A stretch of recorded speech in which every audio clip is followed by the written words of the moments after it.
बेंगलुरु मंगलुरु में छठी मंजिल से कूदकर एमबीबीएस छात्रा ने की आत्महत्या, पुलिस को कमरे से बरामद हुआ सुसाइड नोट। मंगलुरु के एक निजी मेडिकल कॉलेज के 20 वर्षीय एमबीबीएस छात्रा ने सोमवार को आत्महत्या कर ली। पुलिस को जांच पड़ताल के दौरान छात्रा के कमरे से सुसाइड नोट बरामद हुआ है, जिसमें लिखा है कि वह अपनी जिंदगी से परेशान थी और इसलिए वह ऐसा कदम उठा रही है। फिलहाल पुलिस ने मामला दर्ज कर गहन जांच में जुट गई है। छठी मंजिल से कूदकर दी जान। शहर के पुलिस आयुक्त अनुपम अग्रवाल ने मीडिया को बताया कि मृतक की पहचान प्रकृति शेट्टी 20 के रूप में की गई है। उन्होंने बताया कि छात्रा ने सुबह करीब 3 बजे छात्रावास भवन की छठी मंजिल से कूदकर अपनी जान दे दी। मिली जानकारी के मुताबिक छात्रा के कूदते ही सभी छात्रों की चीख पुकार से नींद खुल गई और हॉस्टल में चारों ओर शोर शराबा होने लगा। इसी बीच प्रबंधन ने बिना देरी किए पुलिस को घटना की जानकारी दी और छात्रा के परिजनों को घटना के बारे में बताया। कमरे से मिला सुसाइड नोट। फिलहाल पुलिस को उसके हॉस्टल के कमरे से एक नोट मिला है, जिसमें लिखा है, वह अपनी जिंदगी से निराश थी। आयुक्त ने कहा कि अप्राकृतिक मौत का मामला दर्ज किया गया है और जांच जारी है। छात्रा के शव को पोस्टमार्टम के लिए भेज दिया गया है, जिसके बाद शव परिजनों को सौंप दिया जाएगा। मणिपुर वायलेंस, गृह मंत्रालय का बड़ा फैसला, मिती समुदाय के इन संगठनों पर लगाया प्रतिबंध। मणिपुर में पिछले कुछ महीनों से हिंसा जारी है। हिंसा में कई लोग भी मारे गए हैं। इस बीच केंद्रीय गृह मंत्रालय ने बड़ा फैसला लिया है। गृह मंत्रालय ने मैतेई समुदाय के कुछ संगठनों को चरमपंथी संगठन घोषित किया है। साथ ही इन संगठनों पर 5 साल के लिए प्रतिबंध भी लगाया गया है। सरकार ने राज्य में मोबाइल इंटरनेट पर प्रतिबंध को 13 नवंबर तक बढ़ा था। मणिपुर वायलेंस, गृह मंत्रालय का बड़ा फैसला, मैतेई समुदाय के इन संगठनों पर लगाया प्रतिबंध। केंद्र सरकार ने मणिपुर हिंसा के बीच अहम फैसला लिया है। एएनआई, नई दिल्ली। मणिपुर में जारी हिंसा के बीच केंद्रीय गृह मंत्रालय ने बड़ा फैसला लिया है। गृह मंत्रालय ने मैतेई समुदाय के 9 संगठनों को चरमपंथी संगठन घोषित किया है। साथ ही संगठनों पर कुछ सालों के लिए प्रतिबंध लगा दिया गया है। केरला न्यूज, मुख्यमंत्री पिनाराई को राहत, केरल लोकायुक्त ने धन के दुरुपयोग के आरोप वाली याचिका की खारिज। केरला न्यूज, केरल में लोक आयुक्त ने सीएम पिनाराई विजयन सीएमडीआरएफ के दुरुपयोग का आरोप लगाने वाली याचिका को खारिज कर दिया है। यह फैसला शिकायतकर्ता आरएस शशि कुमार की याचिका पर आया है, जिन्होंने आरोप लगाया था कि सीएम और उनके मंत्रिपरिषद ने लोक सेवक के रूप में अपनी स्थिति का दुरुपयोग किया है। उन पर भ्रष्टाचार, पक्षपात और भाई भतीजावाद के दोषी होने का आरोप लगाया गया। केरला न्यूज, मुख्यमंत्री पिनाराई को राहत, केरल लोकायुक्त ने धन के दुरुपयोग के आरोप वाली याचिका की खारिज। पीटीआई, तिरुवनंतपुरम। केरल लोक आयुक्त ने सोमवार को सीएम पिनाराई विजयन और उनके कैबिनेट सहयोगियों द्वारा मुख्यमंत्री आपदा राहत कोष सीएमडीआरएफ के दुरुपयोग का आरोप लगाने वाली याचिका को खारिज कर दिया। याचिका को लोकायुक्त न्यायमूर्ति सिरियक जोसेफ और उप लोकायुक्त न्यायमूर्ति बाबू मैथ्यू पी जोसेफ और हारून उल रशीद की 3 सदस्यीय पीठ ने खारिज कर दिया।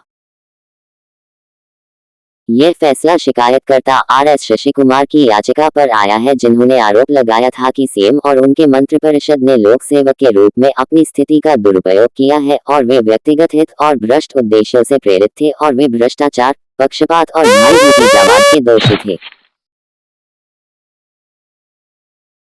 इजराइल हमास वॉर, निंदनीय, अपमानजनक और नरसंहार। गाजा में 10,000 से अधिक लोगों की हत्या पर प्रियंका गांधी। गाजा में 10,000 से अधिक लोगों की हत्या को कांग्रेस नेता प्रियंका गांधी ने निंदनीय और अपमानजनक बताया है। बता दें, गाजा में हमास द्वारा संचालित स्वास्थ्य मंत्रालय ने कहा है कि गाजा में हमास को नष्ट करने के लिए इजरायल के युद्ध में 11,000 से अधिक लोग मारे गए हैं। रिपोर्ट में कहा गया है कि अमेरिका का मानना है कि मृतकों में हजारों महिलाएं और बच्चे शामिल हैं। पीटीआई, नई दिल्ली। कांग्रेस नेता प्रियंका गांधी वारा ने सोमवार को गाजा में 10,000 से अधिक लोगों की हत्या को निंदनीय और अपमानजनक बताया। उन्होंने कहा कि यह इस विनाश का समर्थन करने वाली सरकारों के लिए शर्म की बात है। कांग्रेस महासचिव ने कहा कि अभी भी इस नरसंहार का समर्थन करने वालों की अंतरात्मा को कोई झटका नहीं लगा है। ट्विटर पर प्रियंका गांधी ने जताया दुख। एक्स पूर्व में ट्विटर पर एक पोस्ट में गांधी ने कहा, कितना निंदनीय और शर्मनाक है। गाजा में 10,000 से अधिक लोग मारे गए, जिनमें से लगभग आधे बच्चे हैं। WHO के अनुसार हर 10 मिनट में एक बच्चा मारा जा रहा है और अब छोटे बच्चों को ऑक्सीजन की कमी के कारण उनके इंक्यूबेटरों से निकाल दिया गया और उन्हें मरने के लिए छोड़ दिया गया है। प्रियंका गांधी ने आगे लिखा, फिर भी इस नरसंहार का समर्थन करने वालों की अंतरात्मा को कोई झटका नहीं, कोई युद्ध विराम नहीं। बस अधिक बम, अधिक हिंसा, अधिक हत्याएं और अधिक पीड़ा दिया जा रहा है। गांधी ने कहा, इस विनाश का समर्थन करने वाली सरकारों को शर्म आनी चाहिए।